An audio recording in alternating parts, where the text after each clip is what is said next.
ओम नमो भगवते वासुदेवाय। ओम नमो भगवते वासुदेवाय। ओम नमो भगवते वासुदेवाय। नारायणं नमस्कृत्य नरं चैव नरोत्तमं देवीं सरस्वतीं व्यासं ततो जयमुदीरयेत्। नष्टप्रायेषु भद्रेषु नित्यं भागवत सेवया भगवती उत्तमश्लोके भक्तिर्भवति नैष्टिकी। ओम अज्ञानतिमिरान्धस्य ज्ञानाञ्जनशलाकया चक्षुरुन्मिलितं येन तस्मै श्रीगुरवे नमः। नमो विष्णुपादाय कृष्णप्रेष्ठाय भूतले श्रीमते भक्तिवेदान्तस्वामिनिति नामिने। नमस्ते सारस्वती देवे गौरवाणी प्रचारिणे निर्विशेष शून्यवादी पाश्चात्य देशतारिणे। जय श्री कृष्ण चैतन्य प्रभु नित्यानंद श्री अद्वैत गदाधर शिवासादि गौरभक्तवृंद। हरे Krishna Krishna Krishna Hare Hare.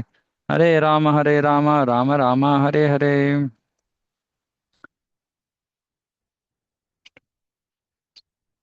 We're reading from Srimad Bhagavatam, Canto 7, Chapter 15, verse 52. निषेकादिश्मशानान्तैः संस्कारैः संस्कृतो द्विजः इन्द्रियेषु क्रियाय ज्ञानदीपेषु जुह्वति. A twice born Brahmana, Dvija, gains his life by the grace of his parents through the process of purification known as Garbhadhana. There are also other processes of purification until the end of life when the funeral ceremony Antyeshtikriya is performed. Thus, in due course, a qualified Brahmana becomes uninterested in materialistic activities and sacrifices, but he offers the sensual sacrifices in full knowledge into the working senses which are illuminated by the fire of knowledge. Twice born Brahmana, Dvija, gains his life by the grace of his parents through the process of Garbhadhana Samskar. So, Garbhadhana Samskara, unless parents have undergone Garbhadhana Samskara, children born will also be in their modes. Parents generally are in modes of passion ignorance, then child will also be in the mode of passion ignorance. Very rarely do human beings, very few human beings are in mode of goodness, and very rarely do children who are not born through Garbhadhana Samskara, they become sattvic or become attracted to spiritual life. So Garbhadhana Samskara is very, very important. And there are 16 Shodasha Samskaras. So I'm actually going to create one video on these Samskaras soon. So we'll share it on the group. Just one second.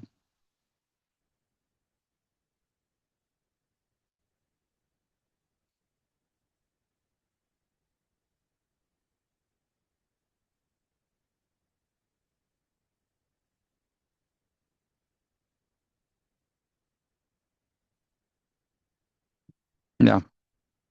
So, and it ends with the funeral ceremony, Antyeshti. It's called Antyeshti. And thus, in due course, a qualified Brahmana becomes uninterested in material activities and sacrifices, but he offers the sensual sacrifices in full knowledge into the working senses, which are illuminated by the fire of knowledge. Okay, so we'll understand what this is. Those interested in materialistic activities remain in the cycle of birth and death. Pravritti marga, or the inclinations to stay in the material world to enjoy varieties of sense gratification, has been explained in the previous verse.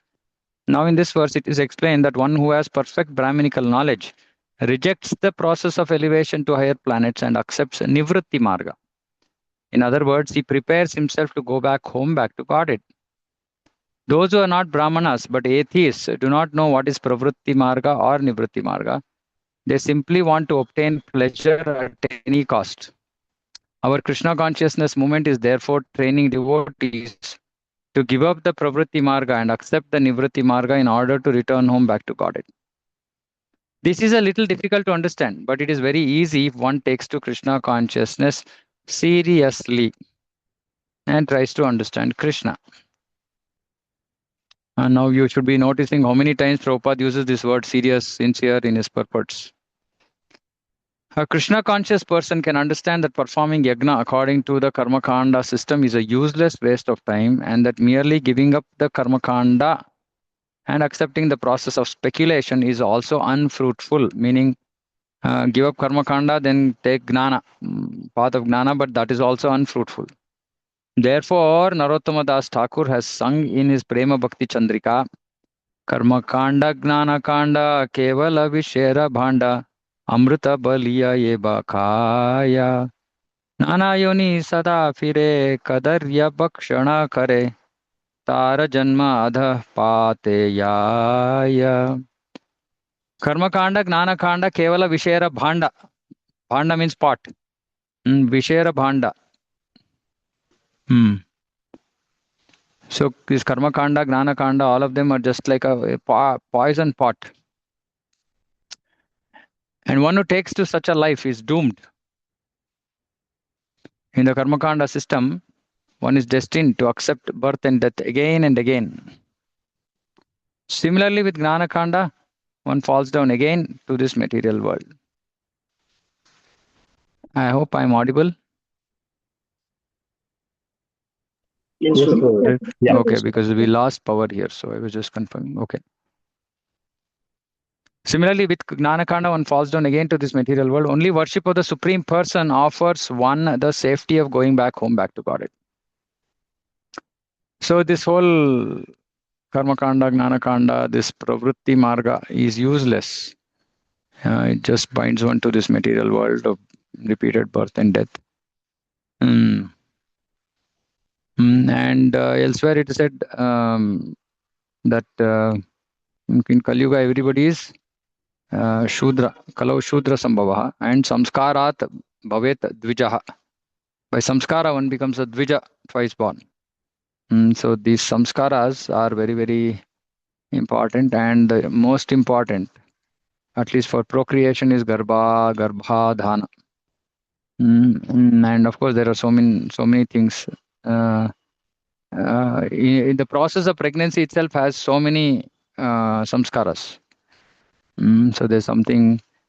So before conceiving, then there is something in the third month, then 8th month, like that. So anyway, I'll share those details on the group. It's important that devotees know them, and actually these samskaras we should try to perform, right? And we should, through ideally a Vaishnava Brahmana, who is Vaishnava, who is also Brahmanically qualified, who can do these samskaras. It's actually very much important, because if we do, then others will also do, right? Mahajanayana gatasya panta. Okay. Indriyani manasyurmau vachi vaikarikam manah वाचं वर्णसमां नाये तमोंकारे स्वरे न्यसेत् ओंकारं बिन्दौ नादेत् तं तु प्राणे महत्यमुम्. The mind is always agitated by waves of acceptance and rejection, isn't it? All the time. Mind is flickering. Accept, reject, accept, reject. I want to go there, I don't want to go there. I want to buy this, I don't want to buy this. Therefore, all the activities of the senses should be offered into the mind, which should be offered into one's words. Then one's words should be offered into the aggregate of all alphabets, which should be offered into the concise form Omkara. Omkara should be offered into the point Bindu, Bindu into the vibration of sound, and the vibration into the life air. Then the living entity, who is all that remains, should be placed in Brahman, the Supreme. This is the process of sacrifice. Okay, very complex, verse. Basically, it just means that Atma has to submit himself in the service of Krishna. That's all it means. This is all the underlying process that is happening. But all this automatically happens when one just offers himself in the service of Krishna and performs Sankirtana Yagna. But underlying, if somebody wants to know how this is happening, then these things we have to understand. Activities of the senses should be offered into the mind. Mind should be offered into one's words. Words should be offered into the aggregate of all alphabets, which should be offered into the concise form Omkara, which means all activities should be offered to Omkara, and Omkara is not different from Krishna. Then Omkara should be offered into the Bindu into the vibration of Dhvani, and Dhvani into prana. And then finally, what is remaining is Jiva, the Atma, and the Atma should offer himself to Brahman, or in the service of Supreme. The mind is always agitated by acceptance and rejection, which are compared to mental waves that are constantly tossing. The living entity is floating in the waves of material existence because of his forgetfulness. Srila Bhaktivinoda Thakur has therefore sung in his Gitavali, Miche Mayara Vashe Yacha Beshe Khacha Habu Dubu Bhai. My dear mind, under the influence of Maya, you are being carried away by the waves of rejection and acceptance. Simply, Krishna. Simply take shelter of Krishna. Jiva Krishna Das e Vishwas karle tar ar dukha nahi. Karleta ar dukha nahi.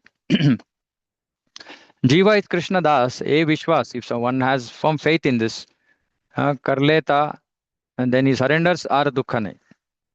Then there is no other dukkha. If we simply regard the lotus feet of Krishna as our ultimate shelter, we shall be saved from all these waves of Maya, which are variously exhibited as mental and sensual activities and the agitation of rejection and acceptance. This is the work of the mind, material mind, mental, sensual activities and acceptance, rejection. All these are just activities of the mind, and that has to be given up at the lotus feet of Krishna. That means Savaimana Krishna Padara Vindayor Vachamshi Vaikunta Gunanu Varnane. So all our senses should be offered in the service of Krishna. That's all. That's what it means. Krishna instructs in Bhagavad Gita, Sarva Dharman Parityajamam Ekam Sharanam Raja. Do not fear. Therefore, if we simply place ourselves at the lotus feet of Krishna by taking to Krishna consciousness and keeping always in touch with Him by chanting the Hare Krishna mantra, we need not take much trouble in arranging to return to the spiritual world. We don't have to take trouble in making that arrangement. In the material world, everybody is busy making arrangements for sense gratification. For a spiritual, goal to achieve that, we don't have to make any arrangements. We simply have to chant Hare Krishna Mahamantra in Krishna consciousness. But we chant Hare Krishna Mahamantra in Maya consciousness. That is the problem. So then we have to chant in the association of devotees. We have to chant alert in an attentive way. We should be alert. It should be the most important activity in our day. And we should beg nicely. This is important. And if you don't beg nicely, we are not going to get anything. Crying child gets. By the mercy of Sri Chaitanya Mahaprabhu, this is very easy. Hare Nama, Hare Nama, Hare Nama eva kevalam. Khalam nastyeva nastyeva nastyeva gatiranyata. Agni Suryo Diva Prahnaha Shuklorakottaram Swarat Vishwotha Taijasa Pragnas Surya Atma Samanvayat. On his path of ascent, the progressive living entity enters the different worlds of fire, the sun, the day, the end of the day, the bright fortnight, the full moon, and the passing of the sun in the north, along with their presiding demigods. When he enters Brahmaloka, he enjoys life for many millions of years, and finally his material designation comes to an end. He then comes to a subtle designation, from which he attains the causal designation, witnessing all previous states. Upon the annihilation of this causal state, he attains his pure state, in which he identifies with the super soul. In this way, the living entity becomes transcendental. Again, this is the process. So there is something called Taijasa, subtle designation. So this is the process of gradual elevation to Brahman. So there is a direct process and there is a gradual process. The direct process by chanting Hare Krishna, and then directly we go to Krishna Loka. Then those who, yesterday we were discussing this partly, so those who want to take the indirect path, they will gradually move upwards. So through the, the fire god, sun planet, then day, then end of day, which is night, then bright fortnight, then full moon, then Uttarayana, and like this. Then finally, slowly they enter into Brahmaloka and they enjoy life for many millions of years. Finally, material designation comes to an end. Why waste so much of time in this material world? Simply end material designation right now. I am nobody. Over. End of material designation. I'm nobody except I'm servant of Krishna. That's all. Nothing else. So then it is saying that okay, once the material designation ends, then there is a subtle designation. Then there is something called as causal designation. Now, we won't understand all this. We don't have to. Yeah, some scholars might understand all this, but for ordinary devotees like us, at least I can't explain this. Then there is causal designation. Then there is pure state. Then this is the Brahman state basically, right? And then he identifies Parabrahman. Then that is Brahmabhuta. Mm. So these are all technical stuff for other processes. We don't have to worry about these things. हाँ देवयानम् इदं प्राहुर्भूत्वा भूत्वानुप्रापूर्वशः आत्मज्ञाजुपशान्तात्मा ह्यात्मस्थो न निवर्तते. The gradual process of elevation for self-realization is meant for those who are truly aware of the absolute truth. After repeated birth on this path, which is known as Devayana, one attains these consecutive stages. One who is completely free from all material desires, being situated in the self, need not traverse the path of repeated birth and death. But still, it takes multiple lifetimes. It takes multiple lifetimes. After repeated birth, it says repeated. So we don't know how much time it's going to take. But why bother about all this gradual process? When we have the Prabhupada used to say, why take the stairs when you have the elevator? So just take the elevator path fast, direct, no stops. य एते पितृदेवानाम् अयने वेद निर्मिते शास्त्रेण चक्षुषा वेद जनस्थोऽपि न मुह्यति. Even though situated in a material body, one who is fully aware of the paths known as Pitrayana and Devayana, and who thus opens his eyes in terms of Vedic knowledge, is never bewildered in this material world. So, Acharyavan Purusho Veda, one who is guided by the bona fide spiritual master, knows everything as stated in the Vedas, which set forth the standard of infallible knowledge, as recommended in Bhagavad Gita, Acharya Upasanam. One must approach the Acharya for real knowledge. Tad Vijnanartham Saguru Meva Vigachet. One must approach the Acharya, for then one will receive perfect knowledge. And guided by the spiritual master, one attains the ultimate goal of life. So, which is this? I mean, these are all different paths. Pitriyana, Devayana. I'm not very sure what is Pitriyana. Maybe going to the Pitris, I think. But, and then maybe further making progress. Devayana looks like just going to the other demigods. But Prabhupada is just summarizing the purport, saying that just surrender to a bona fide spiritual master.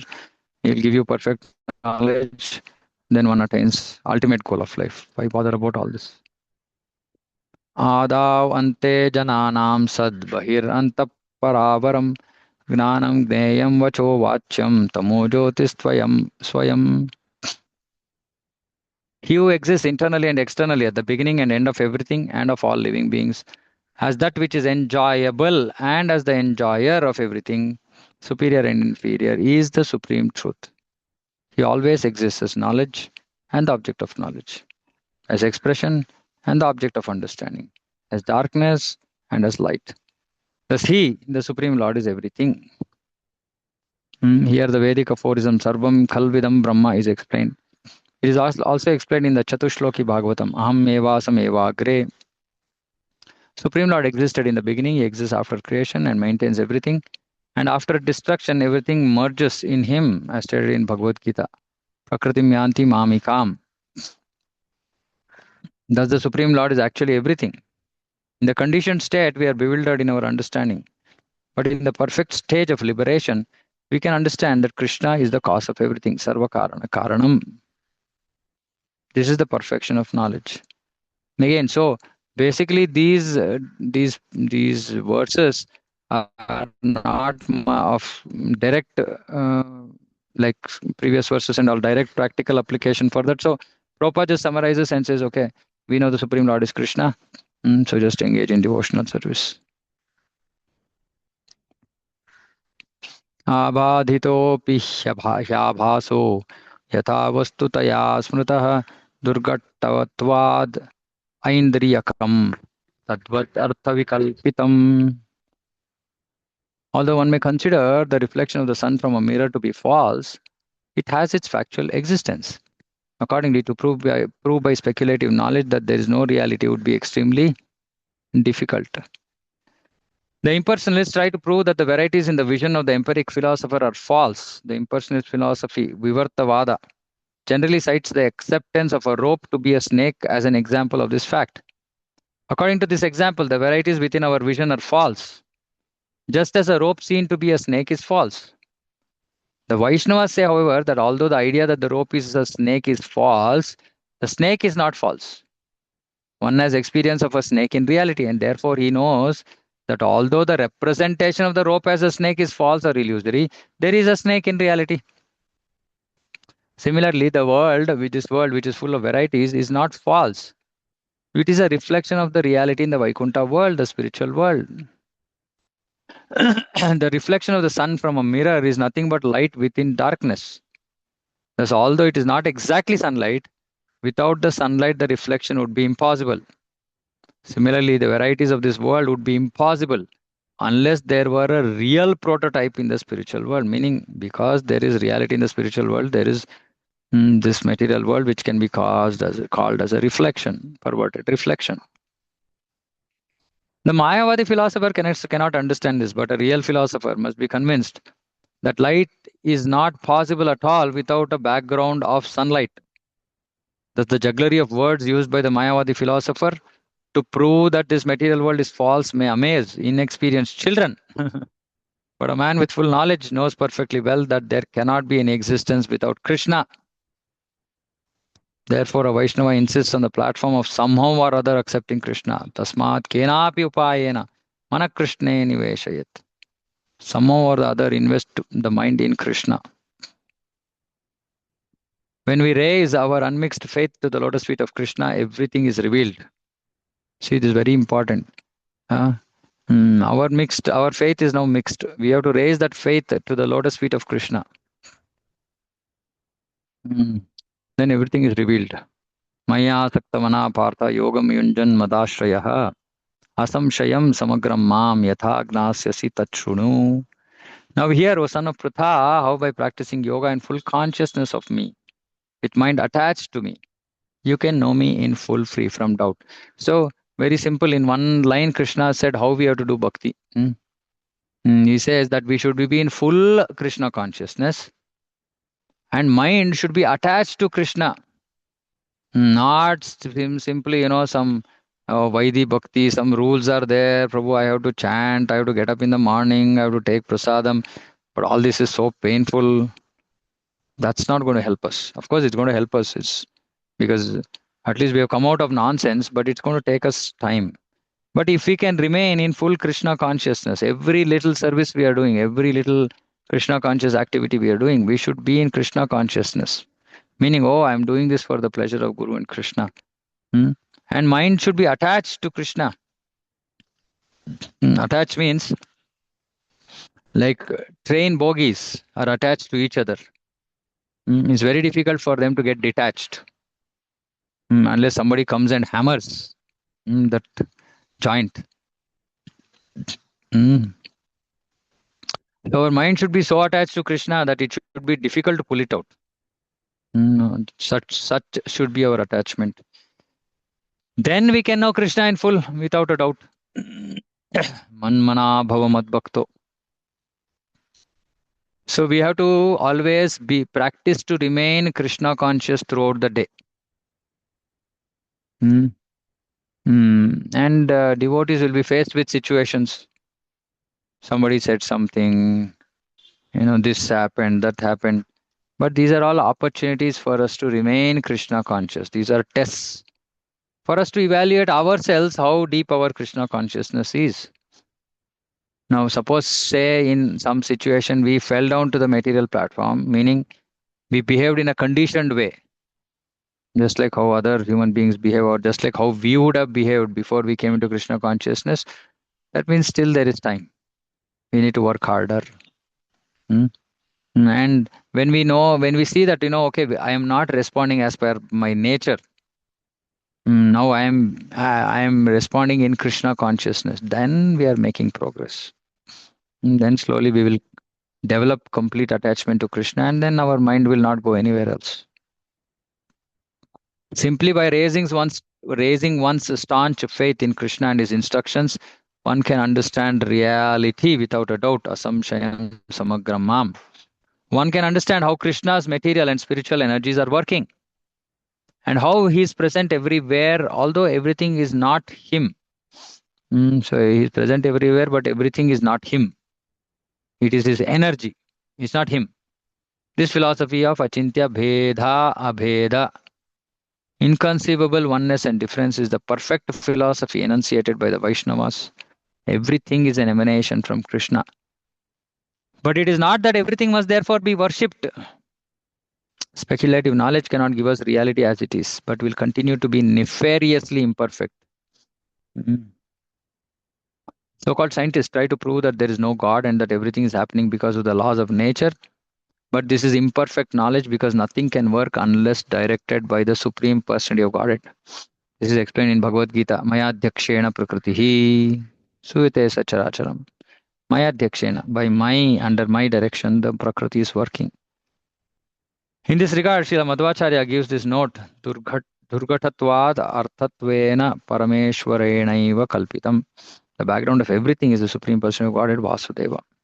Vasudeva Sarvamiti Sa Mahatma Sudurlabha. This can be understood only by a Mahatma who is perfect in knowledge. Such a Mahatma is Sudurlabha, is very rarely seen. Hmm. The important thing here is to raise the faith. We have to raise the faith to Krishna. And no point in going to speculative knowledge. The Mayavadis speculate that they cannot, they say that this Brahma Satya, Jagan Mithya. They say that this Jagat is Mithya. This Jagat is not Mithya. The Jagat is temporary. That's all. It's not Mithya. Mm. That is Mayavad. But for us, in this purport, we have to just raise our faith. That is the whole point. And we should come to the stage of full Krishna consciousness with mind attached to Krishna. Then we can achieve perfection. Yeah. Kshityadinam iharthanam chayana katamapihi na sanghato vikaropi na pruthananvito mrisha. In this world, there are five elements: earth, water, fire, air, ether, but the body is not a reflection of them, nor a combination or transformation of them, because the body and its ingredients are neither distinct nor amalgamated. All such theories are insubstantial. Okay. Now let's see what Prabhupada says. A forest is certainly a transformation of the earth, but one tree does not depend on another tree. If one is cut down, this does not mean that the others are cut down. Therefore, the forest is neither a combination nor a transformation of trees.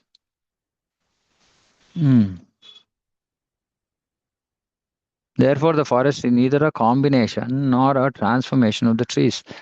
The best explanation is given by Krishna himself. Maya tatamidam sarvam jagat davyakta murtina matstani sarvabhutani na chaham tesho avastitah. By me, in my unmanifested form, this entire universe is pervaded. All beings are in me, but I am not in them.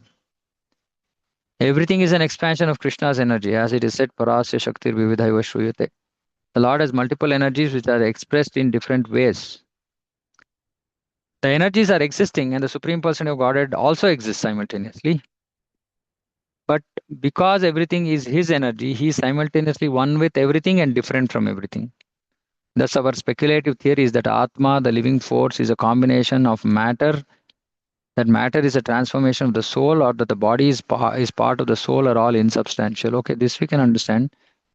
But what I'm not able to understand is why is this word saying that the body and its ingredients are neither. Body is not a combination or transformation of these elements. Hmm.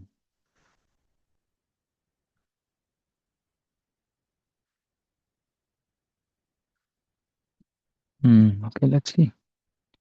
Since all the Lord's energies are simultaneously existing, one must understand the Supreme Person of Godhead, but although He is everything, He is not present in everything. And again, this is Achintya Bheda Bheda. He is not present in everything, but everything is His Shakti. But He's also present in everything as atom. In the atom, as Paramatma. But He Himself is not present in everything. The Lord must be worshipped in His original form as Krishna. He can also present Himself in any of His various expanded energies. When we worship the deity of the Lord in the temple, the deity appears to be stone or wood. Now, because the Supreme Lord does not have a material body, He is not stone or wood. Yet stone or wood are not different from Him. Thus, by worshipping stone or wood, we get no result. But when the stone and wood are represented in the Lord's original form, by worshipping the deity, we get the desired result. This is supported by Sri Chaitanya Mahaprabhu's philosophy, Achintya Bheda Bheda, which explains how the Lord can present Himself everywhere and anywhere in a form of His energy to accept service from the devotee. This is understandable. So, earth, water, fire, everything comes from Krishna. But earth, water, fire, air, ether themselves are not Krishna. But when they are used to represent a form of Krishna, then that becomes worshipable, meaning Archa Vigraha. So this is understandable. But why is this verse saying that the body is not a combination or transformation of these elements? Because it is made of kapha, pitta, vayu, etc. and earth, water, fire, air, ether. Anybody can think why this is being said? Couldn't understand from the purport also.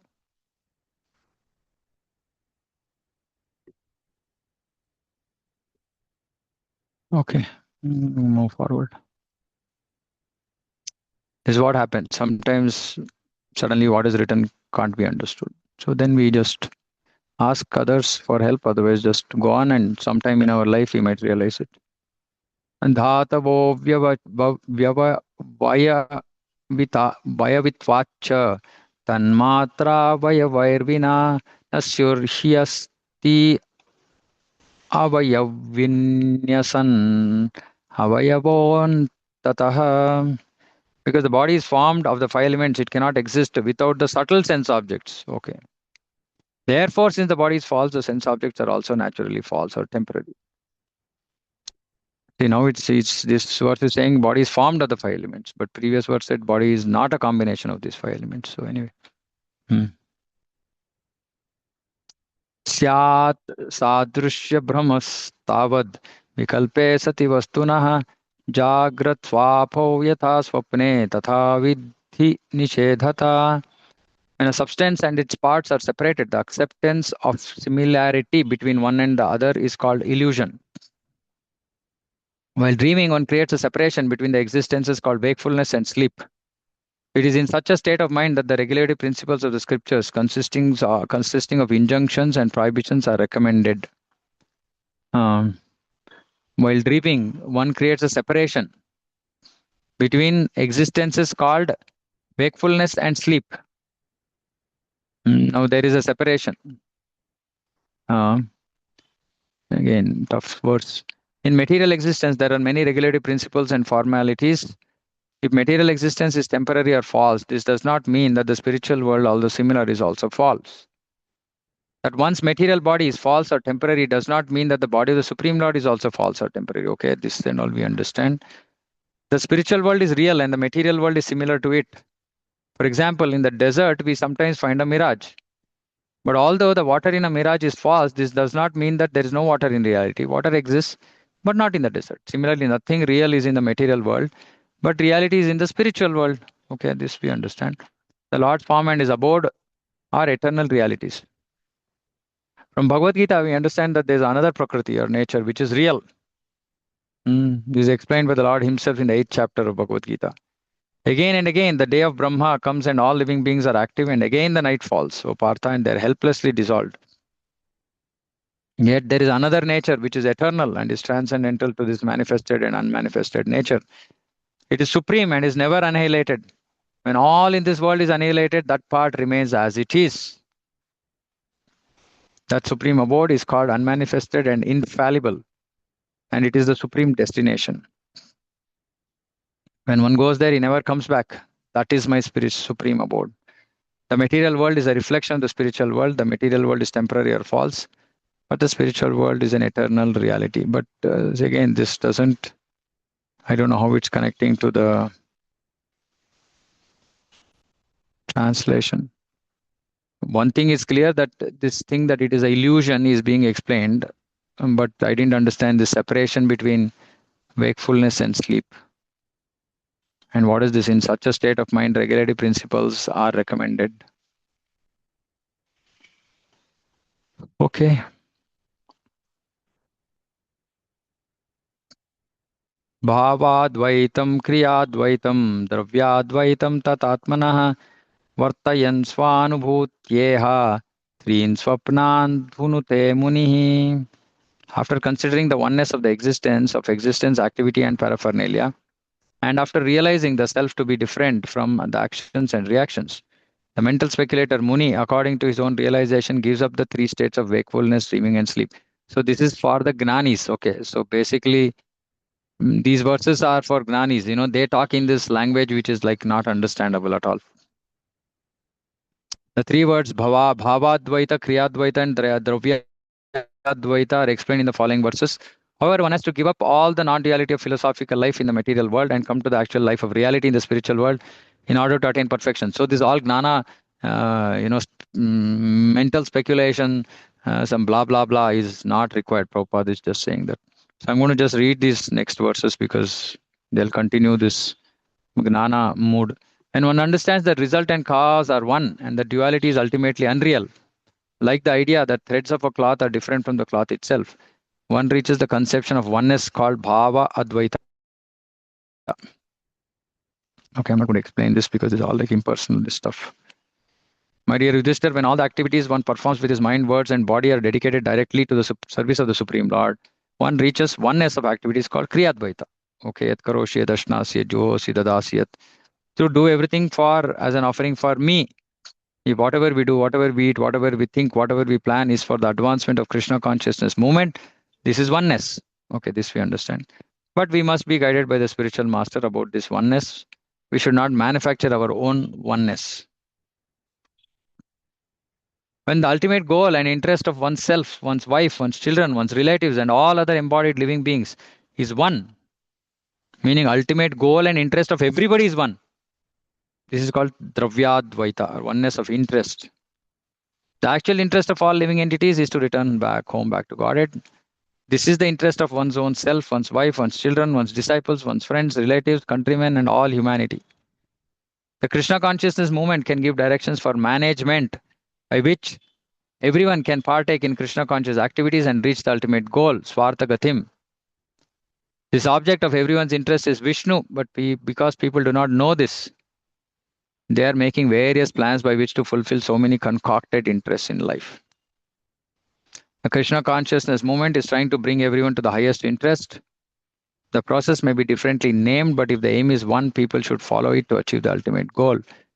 Unfortunately, people are thinking of different interests and blind leaders are misleading them. Everyone is trying to reach the goal of complete happiness materially because people do not know what complete happiness is. They're materially diverted toward different interests. So anyway, this we can understand. Dravya Advaita, meaning there should be oneness in interest and everybody's interest should be Krishna, especially within a house, within a temple center. No selfish interests, no swartha. We should have real swartha in mind and we should work towards that interest, which is Krishna. In normal conditions, in the absence of danger, O King Yudhishthira, man should perform his prescribed duties according to his status of life, with the things, endeavors, process, and living place that are not forbidden for him, and not by any other means. So this is saying that Narada Muni has described all the uh, uh, rules and regulations for different varnas, ashramas, and when there is no emergency, everything should follow. Everybody should follow their prescribed duties. Mm. Everyone must act according to his position and try to please the Supreme Personality of Godhead. For that will make one's life successful. Hata pumbir dvija shrestha varnashama vibhagashaha swanushtitasya dharmasya samsiddhir haritoshanam. The highest perfection one can achieve by discharging his prescribed duties is to please the Lord, please Lord Hari. Everyone should act accordingly, according to his occupational duties just to please the Supreme Lord. Then everyone will be happy. So this we've discussed this already in Karma Yoga. So one should act just to please the Supreme Lord. How do we please Supreme Lord? By following the rules of Varnashrama. Mm. If you are not following the rules of Varnashrama, then we are doing it for self-interest. Then we should try to use our abilities in Krishna. Meaning somebody is an electrician, then he can do some things for temple, or use their own abilities in Krishna service. That is also not possible. Then use Lakshmi in Krishna service. And best is to directly engage in Krishna service. But for those who cannot, at least indirectly, the goal should be to please Supreme Lord somehow or the other. Then everyone will be happy. One should perform his occupational duties according to these instructions as well as other instructions given in the Vedic literature, just to remain a devotee of Lord Krishna. See, Narada Muni is saying, even to remain a devotee of Lord Krishna, we have to follow instructions, not that we can just do something whimsically. Because even while at home, one will be able to reach the destination. So Krishna should be the target. Everyone should try to reach Krishna. Krishna accepts service from anyone. Mami Partha Vyapashritya Episyu Papayonaya. So everybody can offer service. It does not matter what one's position is. If one aims at reaching Krishna by performing his occupational duty under the direction of the spiritual master, his life is successful. So it's important that we be under the direction of spiritual master. So we should ask, saying, I'm doing this vritti, how can I offer my occupation to Krishna? And then as expert spiritual master, Prabhupada writes, he will be able to guide. Like that, even a householder can reach Krishna. It's not just for sannyasi. Even a householder can reach Krishna, because Yudhishthira Maharaj is householder. So that way, Narada Muni is instructing us. Because of your service to the Supreme Lord, O King Yudhishthira, all of you Pandavas defeated the greatest dangers posed by numerous kings and demigods. By serving the lotus feet of Krishna, you conquered great enemies who are like elephants, and thus you collected ingredients for sacrifice. By his grace, may you be delivered from material involvement. How many more verses are there? 68.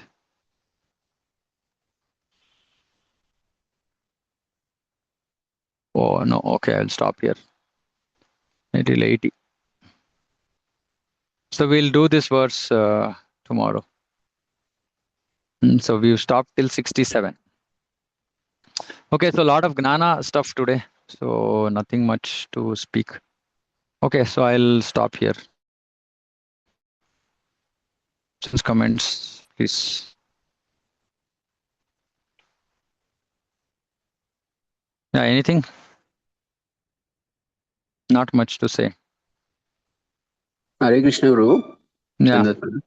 Pranam, Prabhu, just an observation. Pranam, Prabhu. So, yeah, I mean, out of all these complicated, complex verses, I mean, Prabhupada kind of simplifies it. I mean, because I've read, even when I'm reading Bhagavatam, so everywhere, whenever there is some complexity, some complex subject matter involved, so Prabhupada kind of simplifies it, or, boils it down to Hare Nama, Hare Nama, Hare Nama. Yeah. So I think chanting is the utmost thing out of all this. Yeah. Question. Yeah. Which is I mean, because Prabhupada wants to give devotion in every verse. Finally, all these speculative gnana kind of verses is practically no importance. So finally, he says, forget about all this, do devotion. So which is what it is. So, but yeah, there might be scholars who might want to understand these verses as they are. But yeah, it's for them to figure it out. For us, it's very simple. Just do devotion. Yeah. Thank you, Prabhu. Okay, anything else? Okay, then we'll close for today. Shrimad Bhagavatam की जय, जगत गुरु श्रील प्रभुपाद की जय, वांछा कल्पतरुभ्यश्च कृपा सिन्धुभ्येव च पतितानां पावनेभ्यो वैष्णवेभ्यो नमो नमः। अनंत कोटि वैष्णव की जय, समवेत गौर भक्तवृंद की जय। हरे Krishna. Hare Krishna, Prabhuji. Thank you very much. Hare Krishna.